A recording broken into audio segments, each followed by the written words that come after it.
Yeah, that sounded like what it sounded like.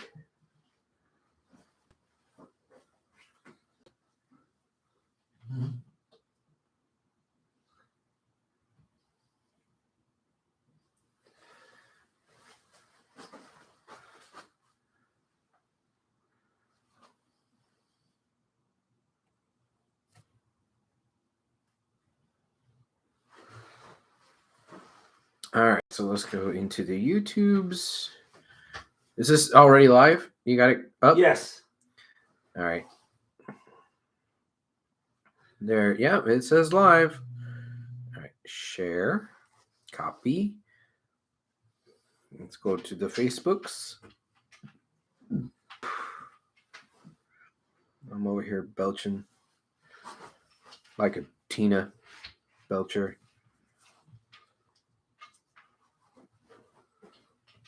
I'm gonna have to edit all this out later. Oh, yeah?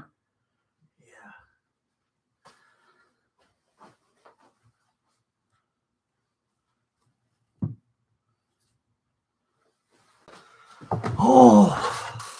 All right. It is shared on the HWR page. Let's see about sharing that onto my personal page.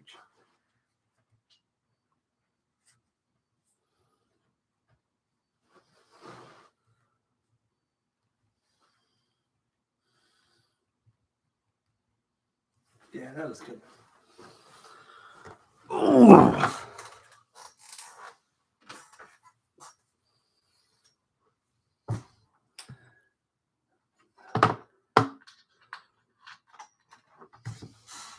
Oh, yeah.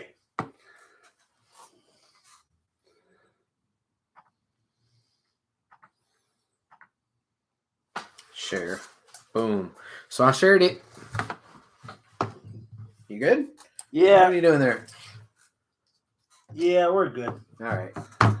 Let me just record the dealie on the dealie. The dilly on the dillio? What's the dillio? Man, if you only knew. Hit the big red record button. Dale. Dale. Así nomás. Apúrate. Dale. All right. Did you share it on the Facebook? I did. Sí, en la face. Sí. Okay. Well then, without any further ado, live from the landing strip in Houston, Texas, it's the 397th edition of Houston Wrestling Radio. This is Abel. This is Chris. And thank you so much for tuning in today, guys. If you are watching us live on the YouTubes in Technicolor, then log into your Google account, your YouTube account, what have you. That way, you can chat along with us on the live chat here. Right here. Yes, right there. Here. I'll see you on the handy dandy smartphone, and I'll try to involve you as best as I can in the show. So feel free to say hi, fact check, ask questions, talk shit, whatever. I'll see it. I'll try to talk about it, try to involve you as best as we can. If you're not watching this live, that's okay. You can still interact with us on Facebook, facebook.com/Houston Wrestling Radio. Chris! Chris! Ah! Yeah! Woo! How was Revolution? Ding! That just got a ding. Revolution. How'd you feel? It was fun. Don't you usually do a little? You have a gimmick, right? Your little gimmick is that you go onto the Facebook and you say one word to describe Revolution. One word to describe Revolution. Thrilling. Wow. It was straight up thrilling. Defend your decision. Bro. Okay, so I explained this to you. There's threesomes. Yeah. And then there's the Revolution. This. I explained this to you earlier off camera. I'll explain it now for our audience. I was expecting a little bit more people to show up at my house party to watch AEW. So I planned like a big shindig. I was expecting somewhere between 15 to 20 people. And I wound up with 6. 2 of which weren't me and Porsche. So, wow. And then there was another 2 of which that were there that aren't really into wrestling. So they didn't even really know what's going on. So I was disappointed because of that. I spent the whole day making this big pot of chili. I started at 11 o'clock in the morning making the chili. Oh, and I didn't tell you this. I also made French fries from scratch. I cut up the potatoes by hand. I soaked them for 4 hours. Did you peel them? No. I didn't peel them. I left the skins on. Nice. I like French fries with the skins So do on. I. Yeah. So I soaked them 4 hours, took them out, let them dry on a cooling rack for like another 2 hours. And mind you, it was an entire 10-pound sack of potatoes. A whole big ass sack of potatoes. I carry around a 10-pound sack all the time. It's called a hernia. Yeah. And that's how y'all got it. And so then I did a double fry. So I had to They do were it they were well done. in batches, man. So it's like 10 pounds worth of French fries cooked twice in hot oil on my stove, while I also Vegetable, peanut, or almond? Vegetable oil. And I also had my chili that I had simmering since noon, expecting about 20 people at my house, and I only had 6. So I was frustrated. I was mad. I was angry. I was not in the mood. And I was like, man, this is going to suck. But it was me, my boy Arnie. Arnie, I hope you're in the live chat. And then also our friend Rain. So we were, and Porsche, right? You know, she lives there. He's half dude anyway. Yeah. And so we were the actual wrestling fans. So it was just really 4 of us that were actual wrestling fans that got to watch. We had other people there, but they weren't really wrestling fans, right? And so I thought, like, man, this is going to suck. This is terrible. This is a bad party. I'm embarrassed. You're an awful host. I had an awful host. I had all this food and just like a little bit of people, and it was like, so I wasn't feeling it. But once 7 o'clock hit, once 7:15 hit, I accidentally missed the first match, right? Jericho versus Eddie Kingston. I did miss that, but the rest of my guests got to see it. So I was there in the kitchen trying to put the finishing touches on everything. They're like, oh my god, oh wow, Eddie Kingston. Once I finally got to sit my ass down in front of the telly with my buds and watch the show, all that melted away. All that frustration, all that fucking angst and woe is me and all that. I didn't give a shit because that show was so fucking good. It was thrilling from where I started watching, which was the second match, until the very end. It just kept going up and up and up, and I loved every match. Now, yes, there were downs. I might be exaggerating a little, saying every match was an up and up and up, but there were some cool off matches, but then it just kept getting better right after that. Even the cool off matches were better than most matches you would normally see. Oh man, I was able to kind of let go of myself that I would normally be on here, where I would talk and be critical and say this part is stupid, that part's stupid. I thought everything that they did that night was great. And I was able to be a fan with wrestling friends, humans sitting next to me, cheering, watching a pay-per-view like olden days. Man, it was so cool. Man, it was thrilling, man. Thrilling. You got one word to describe AEW Revolution. It is a very polarizing word because I'm using it in both positive and negative tense. Oh. It was exhausting. Exhausting. Woo! Okay. I mean, bro, just because you can't hang. Oh, no, I worked out. I was ready. All right, it was exhausting. 4.5 hours because I saw the pre-show. So that's 6-man with House of Black, and Redbeard and Pac and I still haven't gone back and watched the pre-show. The girls' match with fucking Layla and Statlander. Layla Statlander was better than I thought it was gonna be. Then we get to the big show. Ooh.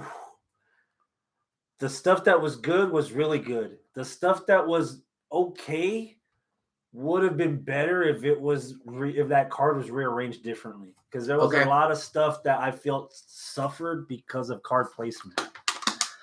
But I survived it. Travis survived it. Scott survived it, and we're like, y'all watched it together. Yeah. I'm like, for all the complaints the Cornet twins have with Scott and Travis, there's still a reason why we paid money to watch the pay-per-view. There's still a reason why we sat there and watched the pay-per-view, and then there's a reason why we go watch the next one. Yeah. Because for all its flaws, AEW is right now, as far as popularity within wrestling fans, not sports entertainment fans. Yeah. Wrestling fans, this is the brand right now. Yeah. AEW. Oh, I just had to take it. I've had a long week, and it feels like I just finished watching that pay-per-view again. So, I'm going to just cut right to it. Is there a match that happened on Sunday that's better than Cody Rhodes, Sammy Guevara? That's currently the candidate for match of the year. Possibly. Which one would it be? It might be Jericho Punk. Or Jericho Punk. What the hell? Punk MJF. Okay. Yeah, I don't know why I said Jericho Punk. That was weird. Punk Go on. MJF. Oh, man. It was as brutal as I thought it was going to be. MJF played the heel in the way that I thought he would have, and he should have, and he did it right. The cowardly heel, which I think I've documented the way I feel about the cowardly heel in wrestling plenty of times on this show, where there's some people that do it right, there's some people that do it wrong, and there's some people that do it when they don't need to do it just because they're directed to do it. I think a gripe that I had a lot of times is that at one point in time, WWE had every single heel be the cowardly heel. There was no other trope to heels. Like if you were a heel, you were a coward, and that's it. You know? Now I think MJF, he is the cowardly heel, but he also is still better than you, and you know it. So he does have some wrestling chops, and he does that. He performs that when he has to, when he's back into the corner, when he's exhausted all other cowardly options. And this match, you're literally chained by the neck to your opponent that wants until it breaks. Yeah. That wants to take your head off. So that's the situation where you gotta like say, okay, cool, I'm gonna actually show off my wrestling chops. And he did. And all the pop and circumstance going into the match too, I thought was really great. Punk coming out to his old AFI theme, coming out with the old long shorts, the old long baggy shorts and the jacket. Like, oh man, this is cool. This is really like they're putting so many details into the story. Like, and not only is it story, but it's also character development. And I don't think that I've seen character development out of CM Punk for a while. And I'm not saying that as a bad thing, because once you're established, you know. Usually you're developing your character when you're still trying to get your sea legs under you, when you're still green. But to have a character development that far into your career, man, that was cool. And it's weird that we're talking about character development by him doing something that he did when he first started, you know? Like, it was just cool. It was a feel-good moment. It was a nostalgia moment, but it was also like this is the next evolution of Punk moment. You know, I don't know. It was so cool.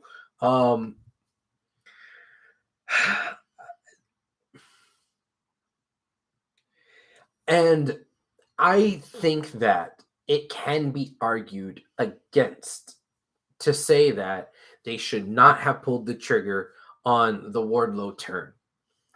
I could see people making that argument. If you want to make that argument, I will say that is a valid argument. I'm okay with that. But my opinion is that, it was good. I liked it. It was timed well enough.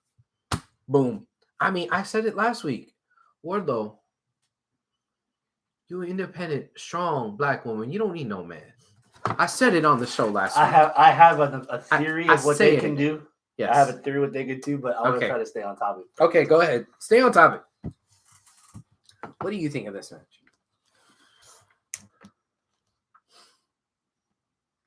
AFI's theme is cool for the nostalgia purposes. I hope he never does it again.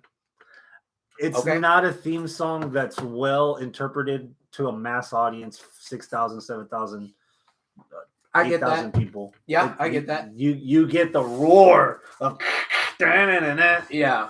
the drum stuff, the intro.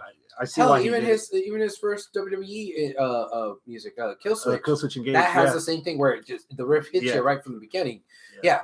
All good wrestling entrance themes need to have a good riff right from the beginning, a good hook, Yeah. right from the jump. That's recognizable. And that song doesn't really. It takes some time to get going. You're right. The only nit that I can pick that I can think of off the top of my head is you have certain stipulation matches you have for a reason. And you don't want to detract from that. Okay. You know, when there's a ladder match, when there's a Money in the Bank match, it's normally 99% ladders that are used. Yeah. Right? Yeah. You already got the color by beating each other with the chains taped over your fist or then landing on them or whatnot. Some of those bruisings on Punk's back, the links. Oh, brutal. The thumbtacks are completely unnecessary. I think You that's think being so? I think that's being a trope that's being almost overly done now. Okay. To the point. That's to fair. this point, I don't think it did anything to add to the story. I think the brutality by what they were doing to each other with the chain was enough. It was definitely, and not that I'm saying it as a negative, but it was definitely better than Cody and Brody's chain match. They had a lot more chain to work with, and they used it to their advantage. The story that was told was really good. Max got the mic and started talking smack, and Punk's like, "Eat shit, Max." Yeah, I love that. And that's kind of a callback to Punk, because Punk did that in Royal Rumble, right? Like he just eliminated people and then he just started talking shit on the microphone. I thought that was really cool. If not, that might be a little bit of a nod of a passing of the torch kind of thing too. So I loved that. Loved it. That, for all intents and purposes, that's my front runner. Okay. But I do have one other nit to pick about that match, and I've brought up this argument before. Okay. I had Punk and MJF as an 11. Yeah. It met my expectations. Okay. I was blown the fuck away by Chris Jericho and Eddie Kingston. Okay. That is easily the best match either of them have ever had. Best match Jericho's ever had? In AEW, at least. Okay. Reel that one back there, big dog. But okay. But again, the nuance, the storytelling, flipping off the fans because they're chanting for Eddie, and subconsciously, I could see why Jericho's pissed. His definition when fans chant Eddie is for Eddie Guerrero, not Eddie Kingston.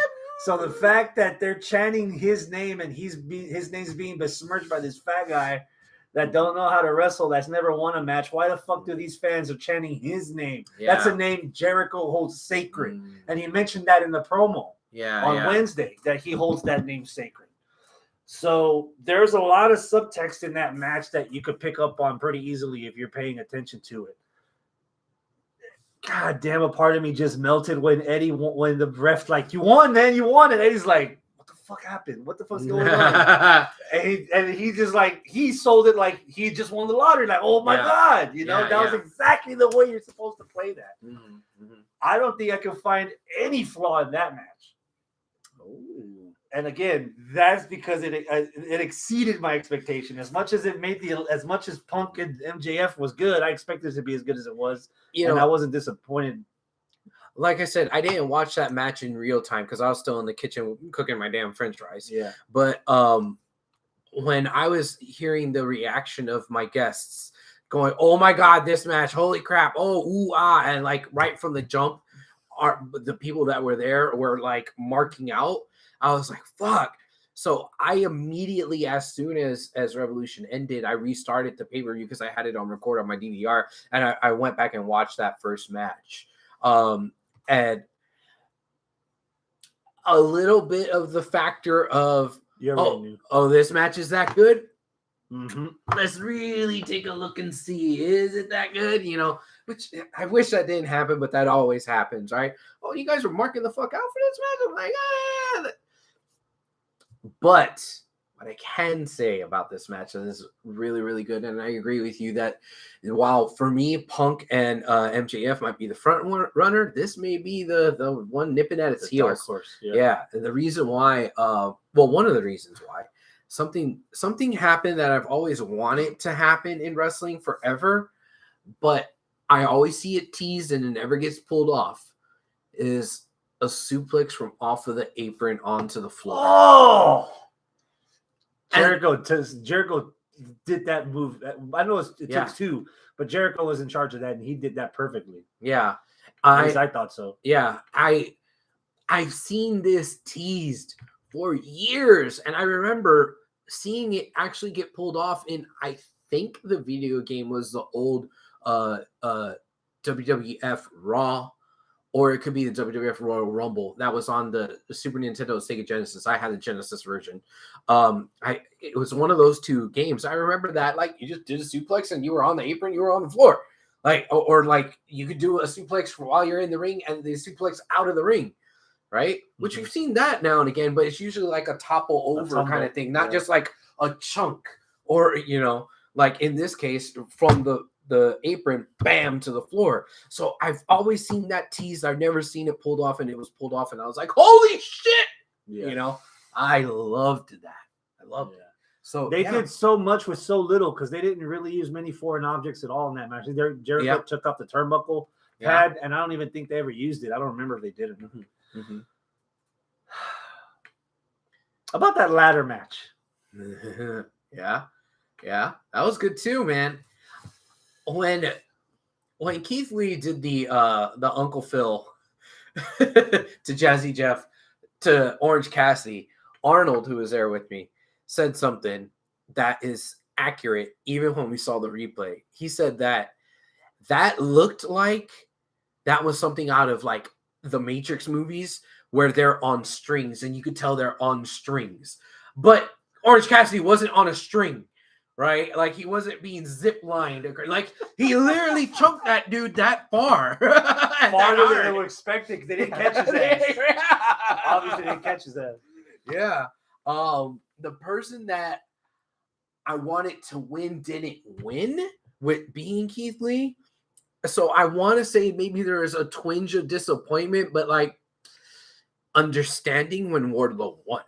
I think we even discussed that here. It's like, it's probably going to be Wardlow, but I wanted it to be a Keith Lee. Who did you want it to be? Didn't you say you wanted it to be someone else? I don't remember. I drank since then. I don't remember either. But yeah, like none of us wanted Wardlow, but we were all like, yeah, we get it if it's a Wardlow, and it wound up being Wardlow. So it's like, okay, cool. That was a badass match. I don't want to say the wrong person won, but the person I didn't want to win won. But it's not that I didn't want him. I wanted others. So it's like, it's fine. It's okay. I was immediately 100% on board with that win for Wardlow when Wardlow came out and turned his back on MJF. Mm-hmm. That, like, seeing that connection. Yeah. It's rare that you see connections between matches in a card, much less a pay-per-view. So I really, really like that when they do that. And you might sit there in TV land watching us talk of the show. You're probably yelling at the screen saying, there's not a connection there, Abel. You're trying to do. No, there is a connection there. The connection is Wardlow literally has grabbed the brass ring. So now he has the power to look at his abuser and say, you know what? I now have my way out. My way out is literally this brass ring. My way out is to challenge for the TNT title and win the TNT title. And I could be out from underneath your thumb, MJF. And that's why he did what he did at the end of the night. And that's why he did it immediately. It wasn't even 2 hours later. He was like, I got this. I'm going to do it now. Yeah. And the way he did it was with such swagger. God, I loved it. I loved it. It was like, where his pantomime, where it couldn't find it, and then it's like, oh, this motherfucker, oh, it's right here. Here you go, Punk. Like, he did it perfectly.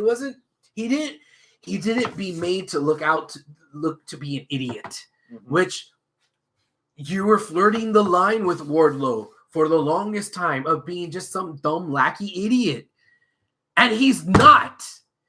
that showed that bit of intelligence there of how he pantomimed that and played that out shows that. But then you go to Dynamite. His promo was so well spoken. Holy fuck! I am instantly right now. I am over the moon with Wardlow. I fucking love Wardlow. Can I right book now. the next couple of weeks for you? It's very Please. easy. Yes, go It's ahead. very easy. Go ahead. MJF currently has Wardlow under his contract, under his employ. Right. So Wardlow doesn't want to work for MJF anymore. That's cool. MJF has been through a lot. He respects Ward Dog because they've had 2-3 years together. So MJF is going to grant his release. Okay. However, 90-day no compete clause.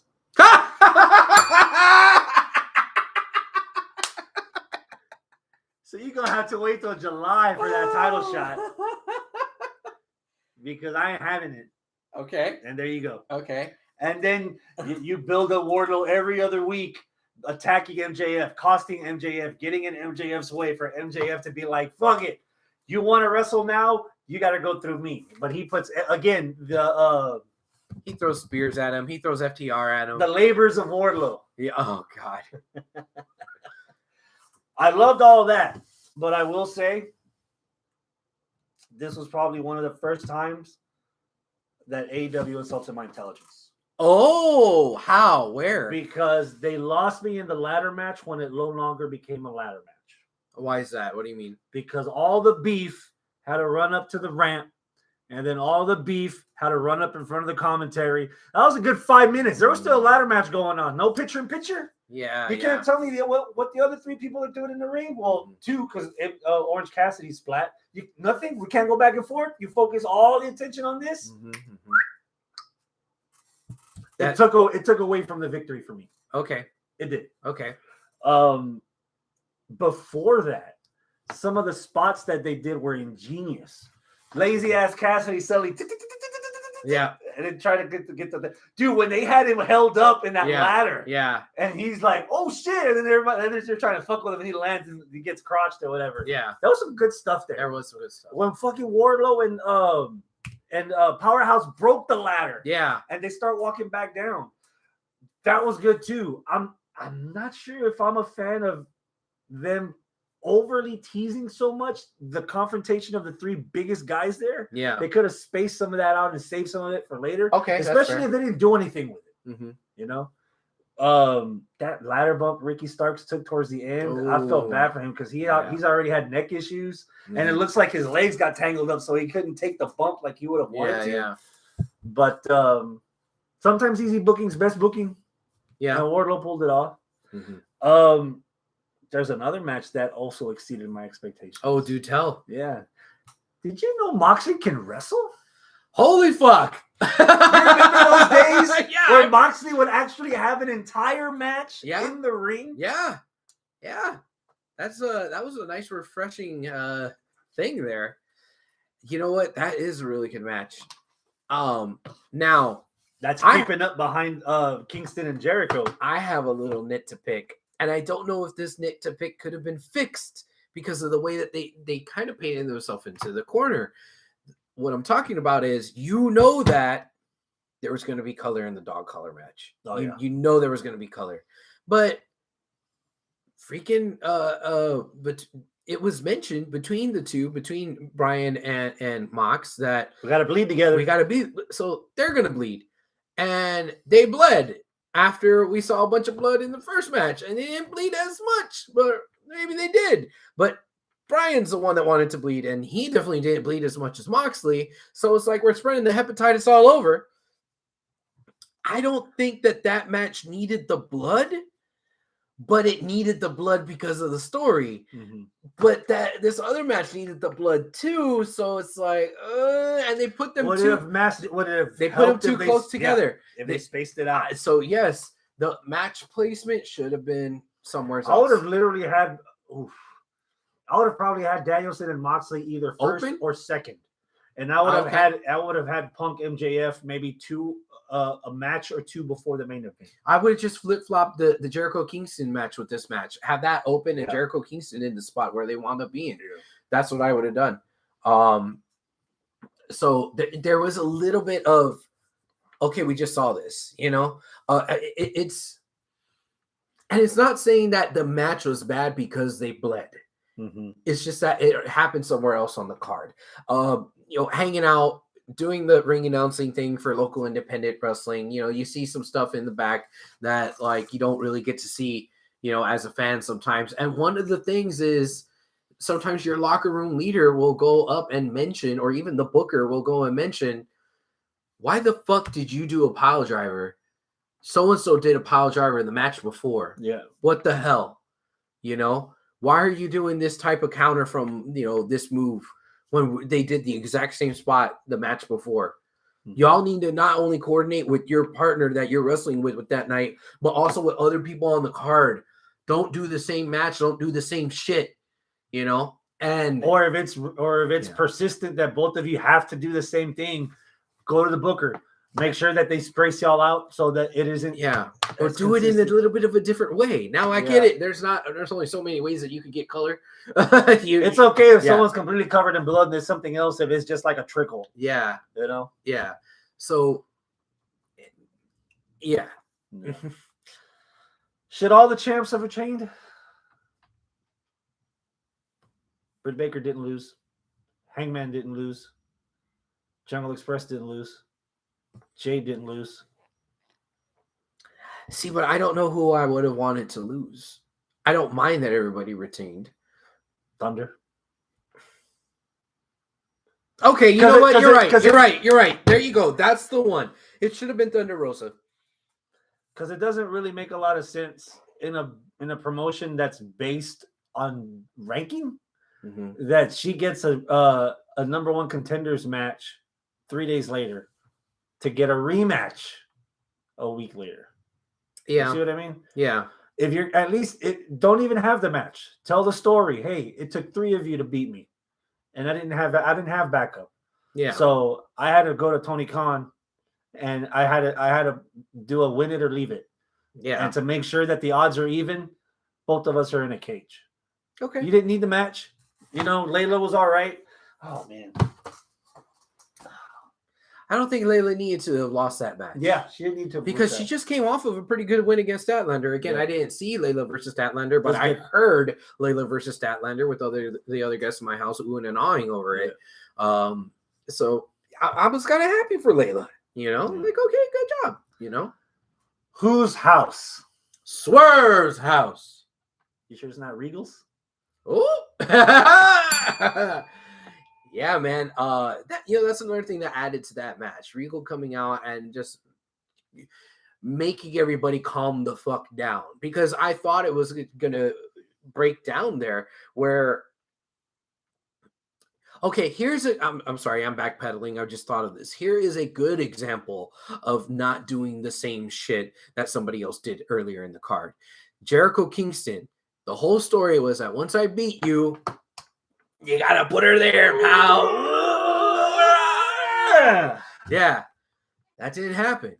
The story for this match is all about you beat me, I fight you, then you could join me. So it's not the same, but it's the same idea, right? Like, we're fighting not to be enemies, but we're fighting for mutual respect. And earlier in the night, you saw this. Whoop. I was thinking that at the end of this match, Moxley and Bryan, that they were going to do that, where it was like, okay, this was supposed to be for respect, and you guys beat the shit out of each other. Y'all should respect each other now. And it looked like that they were going to go that way, where they wouldn't respect each other. They would disrespect each other, just like Jericho did earlier in the night. So, but no, you had Regal come out, calmed everybody down, say, hey, quit being an asshole. Shake his hand. Or, well, not shake his hand, but, I don't know. What slapped Moxley. They made out, right? Yeah. Yeah. Whatever they did. Yeah. They slobbed on each other's knobs. Whatever they did. So they did the opposite of what happened with the Jericho thing. So that was good. Anything else from Revolution that you want to bring up?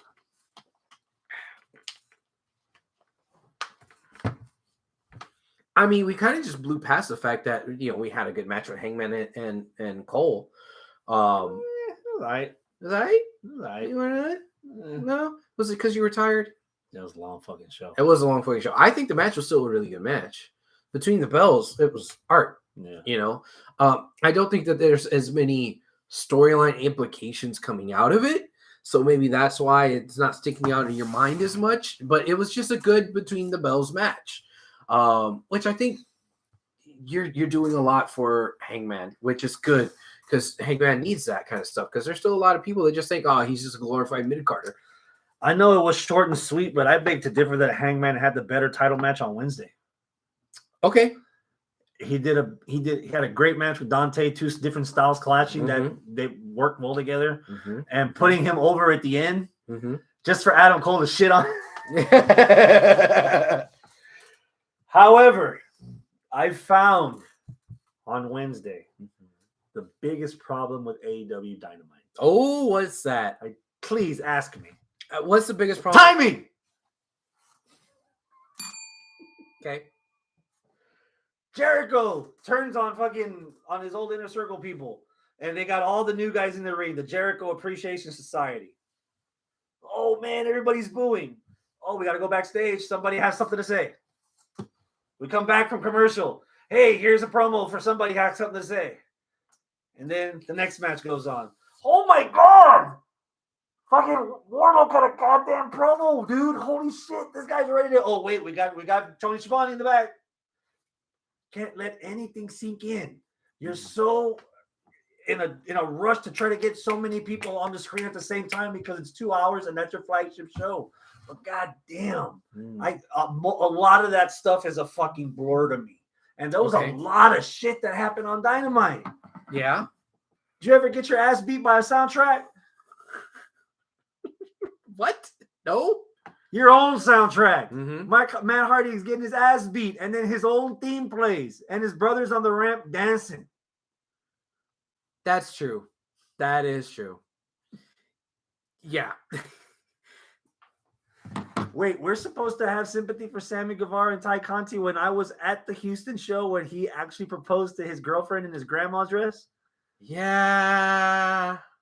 Are they the new Cody and Brandy? Are we supposed to boo them now because they're like, because that shit's all. I mean, that's awkward. That's a little awkward. Or was Paige Van Zandt signing her contract on Ty Conti's ass more awkward?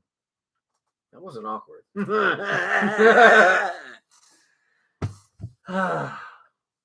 Anything else happened on Dynamite that stood out to you? It's been 2 days. Do you remember anything? It's been more than 2 days. Well, no, because we're talking about Dynamite. Yeah, Dynamite. Okay. Yeah. The fucking title change. Scorpio has the title now. I was very surprised. You know, we've said this a lot of times the last couple of weeks when it comes to AEW booking. Sometimes the easy thing is the right thing to do. But sometimes the easy thing, the not predictable thing, the swerve is the right thing to do. I was fucking swerved. I did not see that coming. I totally thought that this was going to be a successful title defense for Sammy. And then what? Scorpio won it? And I'm not mad at it. I mean, yeah, Sammy Guevara, it was really cool. I really, really like Sammy Guevara, hometown, Houston boy, cool. I want to see what the fuck's going to come out with Scorpio. And this kind of elevates the top team. And at some point, you're going to like, all right, well, what the hell's going on with the men of the year? The top team and all Ego Ethan Page. They ain't done shit. Another week of Dan Lambert promos. Yeah, now I'm excited to hear a Dan Lambert promo. Lambert carrying the belt. I'm excited, surprisingly enough, because of the rub. Now I'm excited about Paige Van Zandt. So am I. I didn't really give two fucking flying shits last week about Paige Van. Oh, she's going to get signed? Big whoop. I'm going to cheer for her to beat the shit out of Ty Conti. Well, I still really like Ty. And I still really like Sammy. And I understand matters of the heart are matters of the heart. And I'm not going to really hold it too much against Sammy. Because they got each other's names tattooed on them.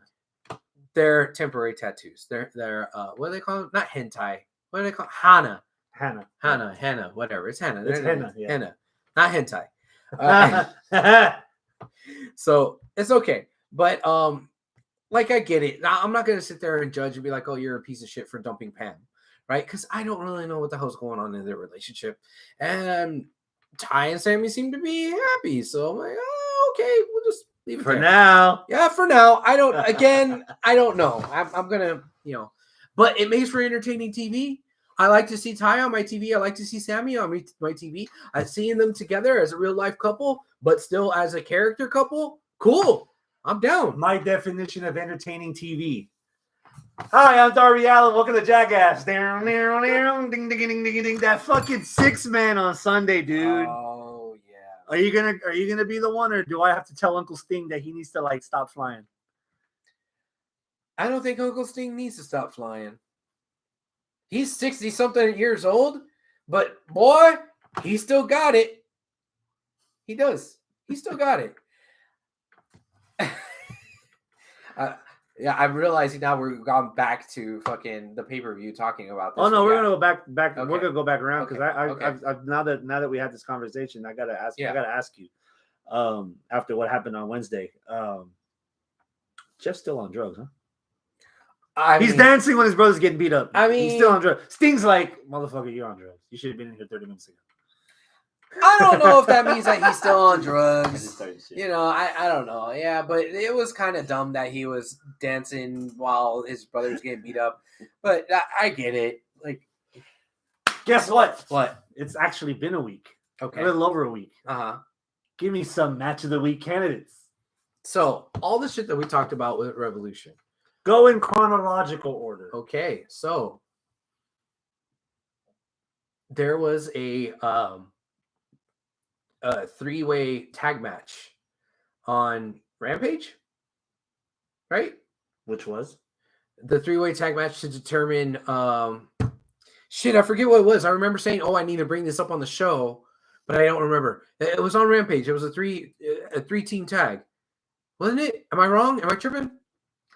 So Help me. match. So a match of the week candidate happened on Friday. It was a triple threat for the TNT title. It was Andrade El Idolo, Right. Darby Allin, Sammy Guevara. Okay. Holy fuck, dude! That's how you. Is that the match that I was like? This is an example of you didn't need to have 4 hours on pay-per-view and an hour on the pre-show and have only one like fucking really good match on Rampage, especially if that Rampage was live in front of a live audience. You're right. It is that match. It's It's that threat. match. That's Sammy, Andrade, and Darby. Yeah. Oh, fuck, That's that the was match. good. I agree that it was like, oh shit, this might be better than some of the stuff that we're going to see at the pay-per-view. Yeah. Oh shit, this is my match of the week if we didn't have a pay-per-view coming up. Portia, who's sitting on the couch next to me, said that's better than Cody versus Yes. Cody versus Cody Sammy. versus Sammy. I was like, really? And she said, yeah, that should replace your match of the year right now. Yeah. Like, holy shit. Okay. Yeah. I wasn't sure if I was going to say that, but I don't know if I could say, like, if the pay-per-view didn't happen, we might be sitting here talking about that. Yeah. That might, but after seeing the pay-per-view, after all the matches that we talked about, I don't know if that still holds up. I've got Punk and MJF from Revolution. I've got Mox versus Dragon from Revolution. I've got Kingston versus Jericho from Revolution. And there might be another match that could qualify for match of the year. From AEW? No, from a different. Okay, well, then you still need to add Scorpio versus Sammy. Chronological. Oh, okay. Sorry. I'm getting ahead of myself. Alpha Academy, RK Bro, Rollins versus Owens from Monday Night Raw took up the first 45 minutes Okay. between a promo and then the beginning of that fucking match. Holy fuck. I was watching that match and I was thinking that's better than Roman versus Rollins from Royal Rumble. Wow. And So- Arnold in the chat, who was like, bro, that fucking triple threat. Now, okay, so it's a triple threat. Who versus who? Alpha Alpha Academy, RK Bro, Rollins and Owens for the tag titles. Rollins and Owens were teaming. Yes, for the Oh, Raw okay. tag titles. Okay, And okay. RK Bro won them. Okay. So okay. Randy Orton and Riddle.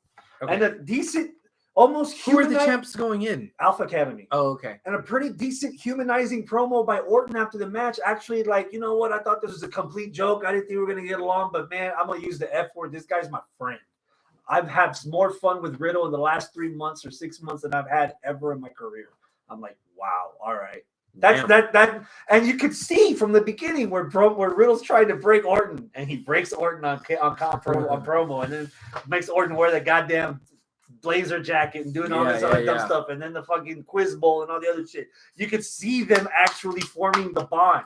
Yeah. You know, so having that payoff with Orton actually admitting that on the mic, the whole package. If Arnold were here, or if we actually had people watching after the fact, because I'm sure people weren't expecting us To come on record a Friday. you Yeah. know, during Dynamite, during Rampage and SmackDown, Yeah. to be talking about wrestling. And then We should do it a different day of the week next time. Oopsies. And Friday was then- not a good idea. that wasn't the only triple threat. Mhm. Ciampa, Breaker, Ziggler from NXT I 2.0. And we have a new NXT champ, Dolph Yeah. Ziggler. That match was very good too. I am left scratching my head knowing that Ziggler won that. I kind of know. I kind of feel like I know why they did it. Why?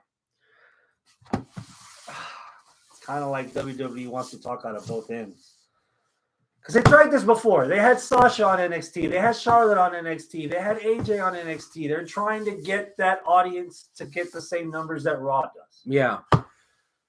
And now we're in WrestleMania season. Mhm. And with 4 weeks to go, WWE's like, you know what? Maybe we should have an NXT pay-per-view WrestleMania weekend Yeah. at noon on Saturday before the first night of WrestleMania. How can we sell tickets? How can we get attention? How can we move the needle? Yeah. Let's get a WWE guy that used to be a world heavyweight champion, be the champ of NXT, and we'll have him on Raw for the next 4 weeks, showing off the NXT title, having people coming from the NXT brand to be like, I got my next. Okay. Or Breaker, now that he debuted on Raw, go, I need my rematch, so that you can build anticipation and build some numbers for Peacock, Mm. as if WrestleMania wasn't going to get enough numbers. Mhm. But to get that, to make sure that NXT can still, it doesn't flounder. Okay. When, if we're paying attention, I'm not sure if NXT was floundering when they had fucking Joe, Ciampa, Gargano, Cole, O'Reilly, Fish, Samoa Joe, Bobby Roode, Shinsuke Nakamura, you know? Yeah. But now, now we need to give it some attention. Now we got to show it some love. Now we gotta make it right. All right. So let me ask you this. I get your rant here. Hopefully rant over. Yeah. But to get back to brass tacks, NXT and WWE do have their own categories for match of the year. Mhm. NXT match, this triple threat match that you're talking about, is it worthy of usurping whichever other NXT match we have on our match of the year list? What do we have for usurping Carmelo Hayes versus Cameron Grimes for the North American title? this? Is going to be completely your decision because I haven't watched either one of those matches. And we don't have anybody in the live chat. Hector's not watching. Arnold's not watching. Oh, but they're always talking in our chat room. In our group text. You actually make it to the show. Fuck them. You. What? Ooh. This is your call. No. Carmelo versus Carmelo Grimy versus Grimy. stays. It established Carmelo as a bona fide champion and Grimes as a contender. I All right. think, and I don't want to be that guy. I think the NXT title got, in my opinion, because I kind of feel like there's a roundabout reason why they did it. It kind of lessened the title for me. It proved more to me that Carmelo's the A champ because he's actually from the roster instead of having Okay. to get someone from somewhere else to hold the NXT belt. All right. So we're staying there. I do, however, am inclined to put that triple threat tag match from Raw over Rollins and Roman from Royal Rumble. Okay. I'm inclined. I would, regardless, even though I'm the only one here, I would like to get other people's opinion on it before we solidify it. Again, the opinion for NXT was still a week in the making until I had to rewatch that to make sure that I was Okay. comfortable with it. So, So I'll throw that into Arnold and Hector when we get out of here. so And next Arnold, week, Hector, I know Arnold watched the match. and he So- raved about that match. Yeah. So what's the match we currently have? Rollins versus Roman. from Royal Rumble. All right. Rollins versus Roman on the Royal Rumble. Should that get knocked off in favor of the triple threat tag match? Alpha Academy, RK Bro, and Rollins and Owens. The two of us are here now. Yes.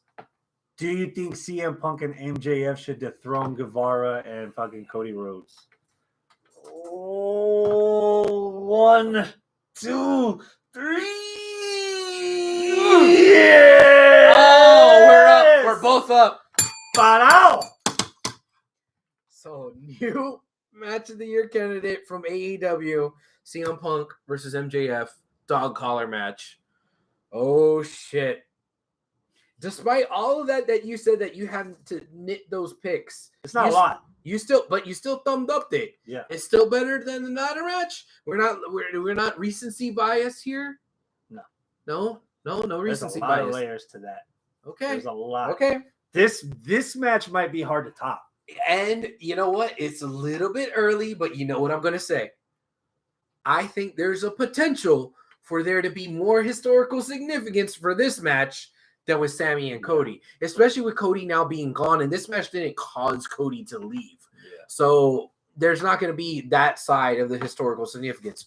For Sammy, it just was the beginning of a pretty good title run, which, not taking anything away from Sammy, it was a pretty good title run. Yeah. But this match has the potential of redefining and solidifying Punk and moving Punk out of the honeymoon phase of him being back, where all of his promos are like how he said, like, you guys are going to get sick of me coming out here just soaking up the adulation. Yeah. Now we're in actual storylines for actual shit, but other than, hey, look, it's CM Punk. Oh my God. You know? And on the MJF side, there's a huge implication because, one, this is solidifying him, this feud. If this is the last match in this feud, which it could be, if this is the last match of this feud, this was a great topping off for this feud because this could be the springboard for him versus Wardlow. So not only has this made MJF, it could have also possibly made Wardlow. Yeah. So, yeah, there's more possibility for historical significance to come out of this match than with the other. Can we talk shit now? Please? God damn, the new Jericho stable name sucks. God damn, the new Jericho stable sucks. What? I don't give a flying fuck about 2.0. I don't give a flying fuck that Hager faked this out. Oh, what are you doing? Oh my God, no. I was with them the whole time. I'm like, I don't care enough about you, Hager. Like, you could have gone away. You could have stayed. I wouldn't care. The person that I'm actually more interested in is fucking Sammy Guevara. Sammy left and said, hey, I'll come back when you guys figure it out. And guess what? They didn't figure it out. I want to know what Sammy has to say about this. I don't give a flying fuck what Hager has to say about it. I don't care, Hager. So, and now you're going to hamstring the development of Daniel Garcia with not 2 stooges, but 4 stooges now? I am referring to Jericho as a stooge when it comes to the development of Daniel Garcia. Daniel Garcia was second fiddle to 2.0, and they're not good first fiddles. And now he's going to be 4th fiddle to Jericho, Hager, and then 2.0? Ah, fuck that. Rebuttal. Okay. If you want to piss off the WWE fan base, the name is obvious. It's Inner Circle 2.0. Inner Circle 2.0. You got half the fucking Inner Circle there. And you got all of 2.0 there. The Inner Circle 2.0. Even do the fucking logo like the NXT, the 2.0, like right there on the bottom with the same fucking font. Yeah. Daniel Garcia posted this cool little thing on Twitter where he said, for weeks, y'all been thinking about what would happen if I joined the greatest wrestler alive. So he did. It was Jericho. All right. I don't know if you're going to be able to catch the same lightning in the bottle that you did with Sammy Guevara. You know, because Sammy Guevara came out of the Inner Circle bigger and better. The rest of Inner Circle did not. The rest of Inner Circle, it's just about the same. I think Garcia is the exception. Sammy Guevara, what made him stand out? Flippy dippy, young, attractive to most people physically, and he had a charisma about him by being overly kind of cocky about who he is. I look at Daniel Garcia, and you know who he reminds me of? Who? Kylo? Tomohiro Ishii. No. He has Kylo. He has the silent personality where he just walks up there with that mean, angry face, like, oh, what the fuck is that gonna do? Then he turns you into a fucking human pretzel because he's Red Death and he can hang and he knows how to wrestle you to the ground. Yeah. It's a redeeming quality. The technical wrestling like Ishii, like Bryan Danielson, where that little pipsqueak, holy fuck, that fucking pipsqueak. Okay. That's what I see out of Daniel Garcia. If they're trying to make him cut promos, you're gonna start seeing the flaws in his promo because already with 2.0, he's proven that he's not really promo's not what he's good at. Yeah, promos is not what he's gonna be remembered by. Mm-hmm. If you turn up the positive and camouflage the negative, I would literally have not so much cosplay, but I will have Daniel Garcia be verbatim like Ishii. Don't say shit, just take a licking and keep on whipping and accumulate the wins. I'll see your Daniel Garcia and I'll raise you a Hook. I think Hook does what you just said Daniel Garcia does better. But Hook has charisma. Daniel Garcia doesn't. I know. But if you don't have charisma, you don't need charisma. You could be. But he has charisma. Hook has charisma without saying a goddamn Hook word. Has hair that looks like this, and he has that charisma without saying a goddamn word. He needs a sponsorship by Funyuns like now. Like have the little logo on his tights.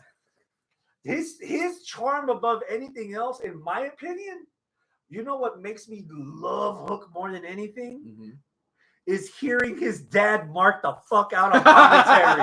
The first debut. I don't know if you saw the picture online. It was floating all over. There he was. He's standing in there behind on commentary as Hook is out there walking out the ramp. You could look at this. Yeah. You know, it's the parent side of you. It's like, oh man, that's the fruit of somebody else's labor. Yeah, you can tell that fruit is going to be better than what his dad made him. Yeah. That's the underlying charm.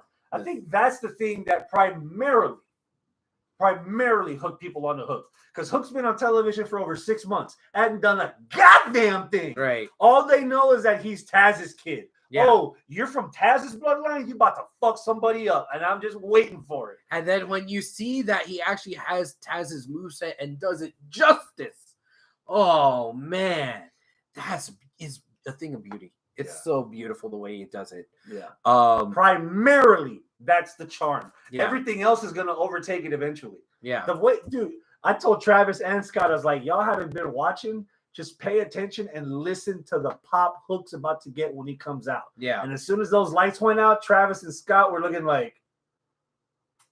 And then they saw him doing the suplexes. Yeah. The catch can. Yeah. The red room, like Tacha Hajime. And they're like. Slowly, the gears were turning slowly. Yeah. And I was like, there's something off about what I'm seeing, but it's working, and maybe that's why I'm kind of like, but they liked it. Yeah, it was good. He's to Taz what Pillman Jr. should have been to Pillman. Yeah. Like Pillman Jr., I'm sorry, he's not living up to his daddy. At least not right now. Not yet. Yeah, not yet. Okay. A little bit of newsy news before we get out of here. Newsy news. You told me that something happened before we started recording tonight on SmackDown. So that was going to upset me. I have a spoiler from SmackDown. Yes, I think it will upset you. So we have on SmackDown Pete Dunne. Okay. But he is not Pete Dunne. He is Butch. What? Butch. That's his name. Not Butch Dunn. Not Butch Cassidy. Butch. I don't believe you. Oh my God. You're about to pull up this fucking picture. Oh my God. Here you go. Oh no! Pete Dunne wait, let me see that again. Pete Dunne is renamed Butch and joins up with Sheamus and Ridge Holland. Ridge Holland got to keep his name. dude, looking at this picture, he does not look intimidating. He looks unhappy as fuck. Oh my God. Oh my God. So Sheamus is a name. It's Irish. Right? Ridge could be a name considered from Irish. Butch? And he has a last name, Ridge Holland. Butch? Butch.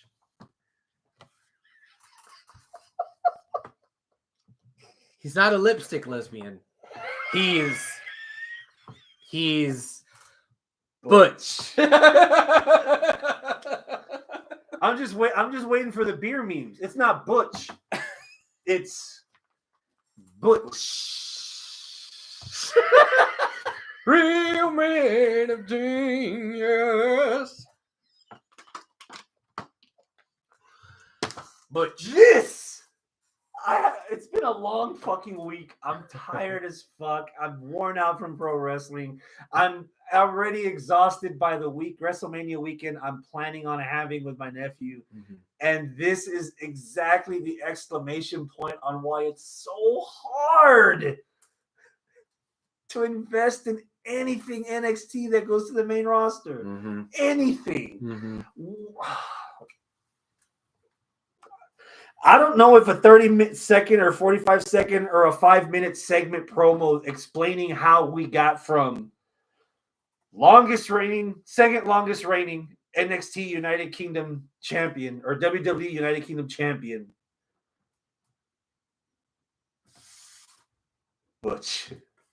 Now, would it change your perception any if this report is wrong or if WWE backtracks and they call him Butch Dunn?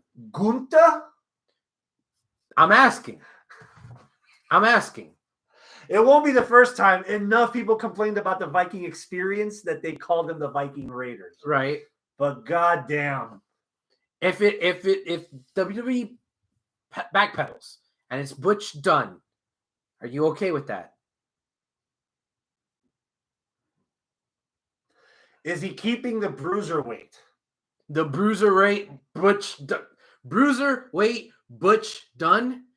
That doesn't have the same. It doesn't roll off the tongue like bruiserweight Pete Dunne. I don't know. Butch the bruiserweight. Bruise the butcherweight. This can't be real. What world am I living in? Ugh. This is the weirdest timeline.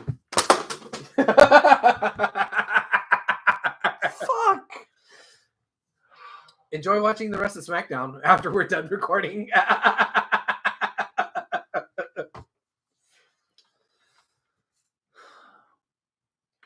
Happy or upset that Vader's inducted into the Hall of Fame this year? Indifferent. I think indifferent's the word I'm looking for too. Yeah, like, should Vader be in the Hall of Fame? Yeah. Should he be in the Hall of Fame in when he was still alive? Sure. Should he be in the Hall of Fame 2022? Sure. Should he be in the Hall of Fame 2034? Sure.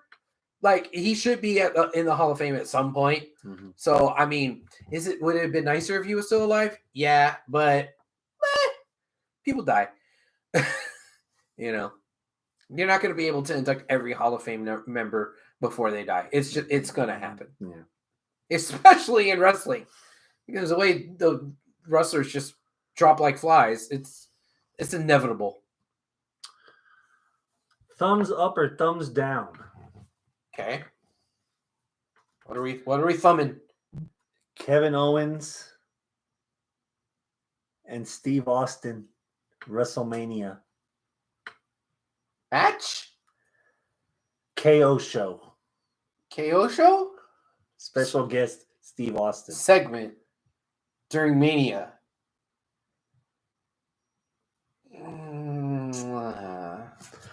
No. They announced this on the same episode of Raw where Owens and Rollins had their last chance to make it to WrestleMania by winning the tag titles.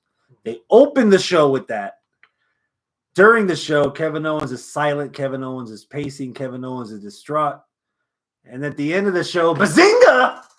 Loophole! Bazinga? Kevin Owens show. Who can I have that would be worth it at WrestleMania in the shithole of Dallas? Yeah. And then he mounts off JBL, Booker T, Shawn Michaels. And then he calls out Stone Cold Steve Austin. Steve Austin. Yeah. And no. Arnold says Big E just got his neck broke on live TV, in case no one else has said anything in the chat. No one said anything in the chat. You're the first person to say anything in the chat. Now, when you say he broke his neck, do you mean literally or like it was really a bad bump? Was it an ugly bump or is he stretchered out? Let us know, Arnold. Yeah. Well, No, more importantly, let us know if Butch is real. So he sent a tweet of Big E A saying, botched duplex? So wait, duplex, is that like two people doing the suplex or? I guess. Because I've never heard of a duplex. I mean, I've lived in one. I don't know. We'll see what he says. But yeah, there's a tweet here of Big E in a neck brace. Strength feels fine, but unfortunately, right now they tell me my neck is broken. So there's that. But once again, thank you, everybody. I'm gonna be all right. Be Damn. good. Don't worry. Go to sleep. Don't worry about all me. But for real, thank you. And I appreciate all of you. For real.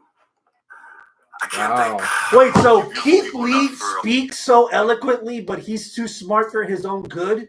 Yet we hear that from Big E, and he's still employed.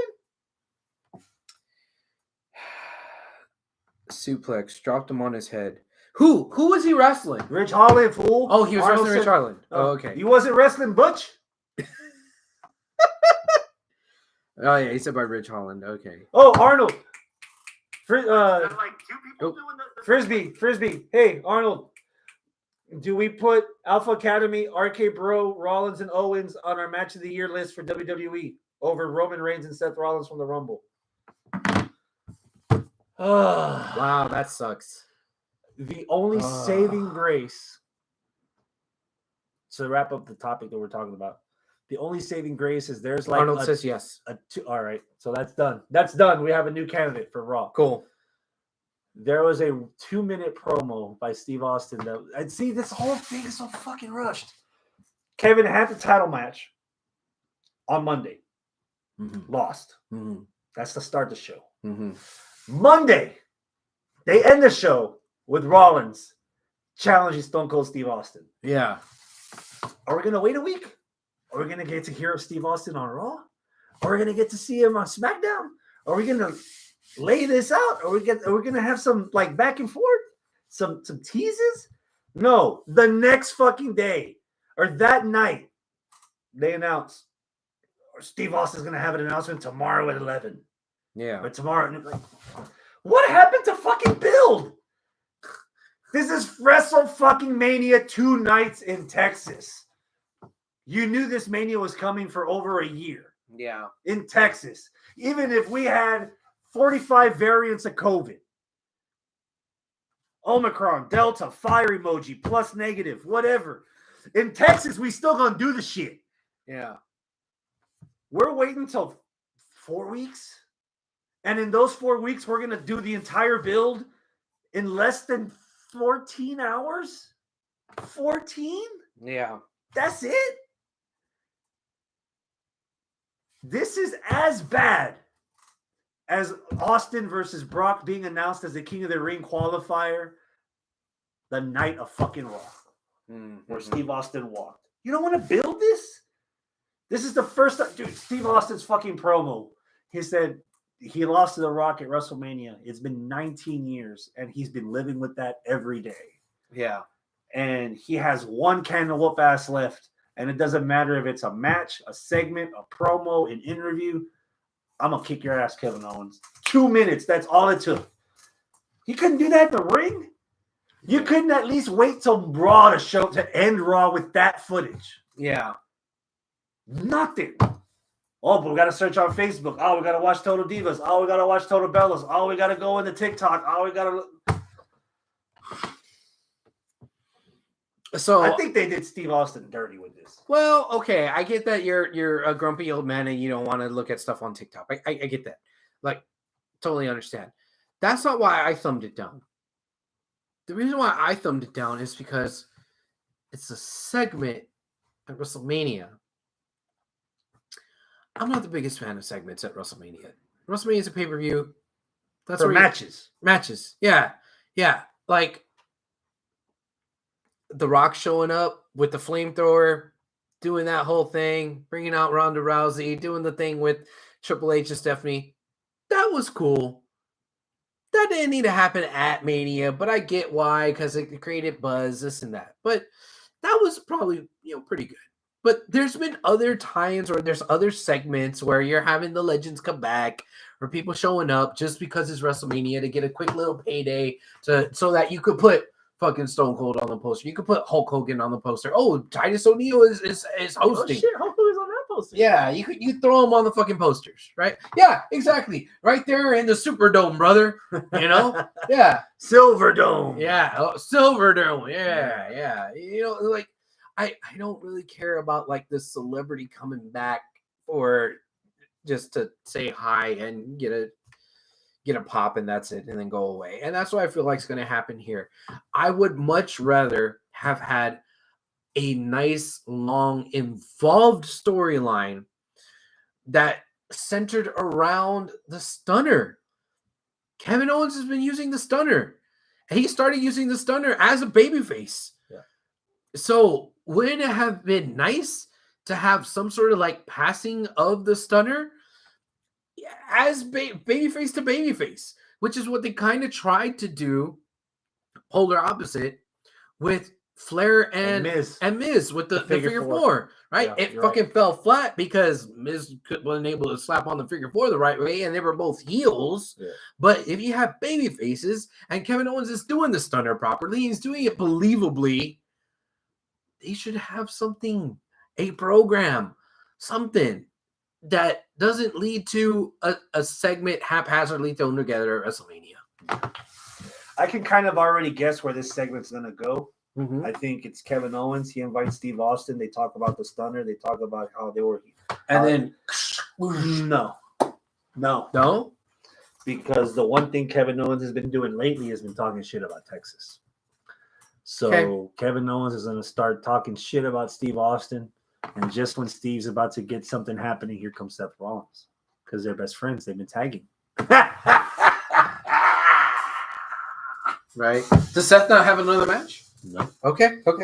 And so Steve Austin's outnumbered 2-1. Okay. Two active wrestlers in their prime against beaten down, two brace knees, Stone Cold Steve Austin.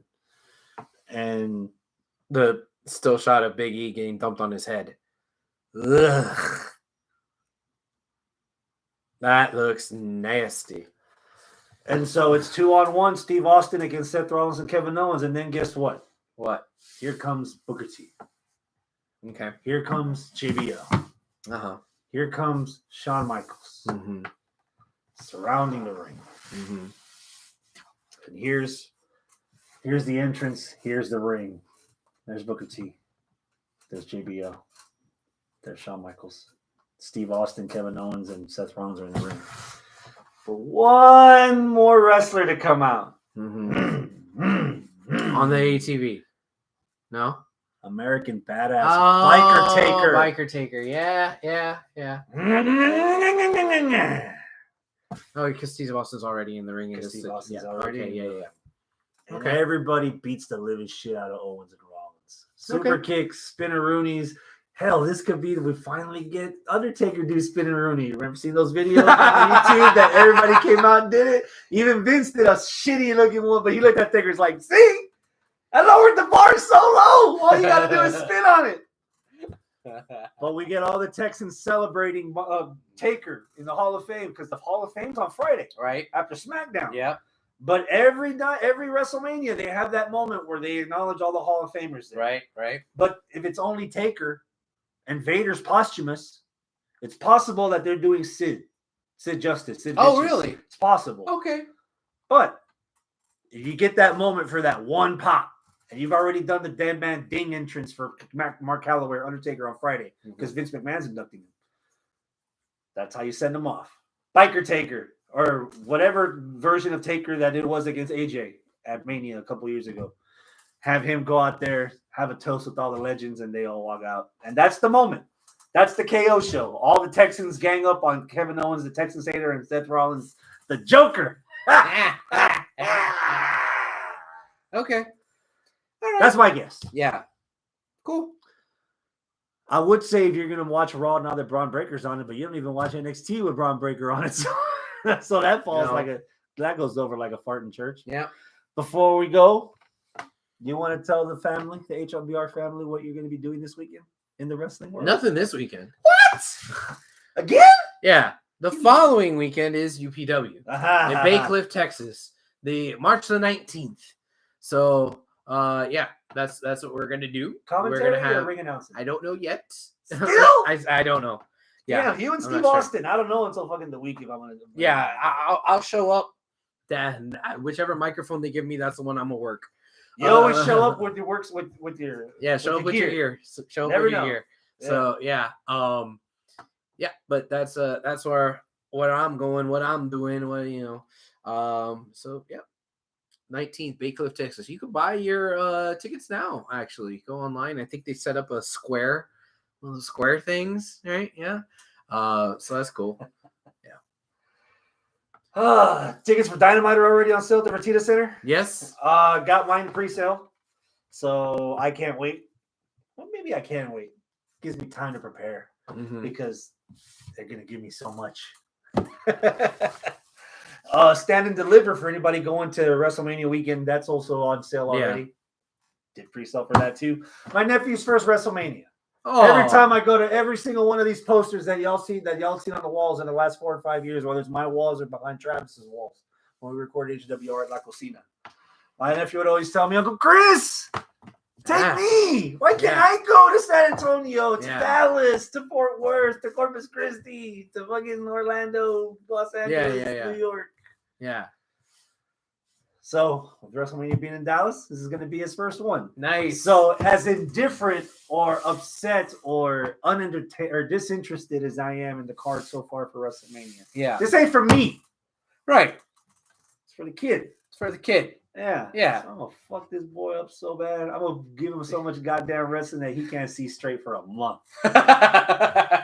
So, the last notch on the belt will be Game Changer Wrestling for the Culture, where the hit makers. Okay. At least it's not control your narrative. Shane Strickland. Yeah. Adrian Adonis and Top Dollar. Yeah. Are going to be wrestling Shane Taylor Promotions. Oh. For the Culture. Okay. Yeah. That happens Friday at 3. That sounds pretty good, actually. And then Friday at 7, Ring of Honor. All right. And then Saturday at noon, fucking NXT. Then Saturday night, fucking 5 hours of WrestleMania. And then Holy Sunday shit. in the morning, we're watching Morbius. Oh, okay. Yeah. In the IMAX big screen. Yeah. Bro. And then night 2 of WrestleMania. So when you buy tickets for WrestleMania, now that it's 2 nights, is it like you pick which one you want? Or you can buy them individually, or you can buy the 2-night pass. Okay. Is the 2-night pass the same seats? Yes, if you buy the 2-night pass. Gotcha. Yeah. And then I'm coming home that night. So hopefully I'm wired enough. And then I'm off Monday, so I'm going to be drinking a lot. Yeah. That poor kid. I know. I don't want to hear Uncle Chris for a while. Probably until Dynamite. Uncle Chris, I haven't told him. He doesn't watch this. I haven't told him. I got 2 tickets for Dynamite. But he's stepping up. He's been saving up, so he's been paying for his tickets. Oh, so I don't want to bombard. I was like, oh, by the way, we still got this. Yeah. And we got refunds because fucking he had his heart set on Poppy. Poppy was supposed to come in October. Yeah. She canceled. Puta. Weekend after Mania, she's performing in Austin. Puta. And I might go without him. Yeah. Yes. Oh. And on that note, adios, my friends. Keep it classy. I would like to shoot the shit some more, but goddamn, it's been a day. It's been a All week. right, all right, all right.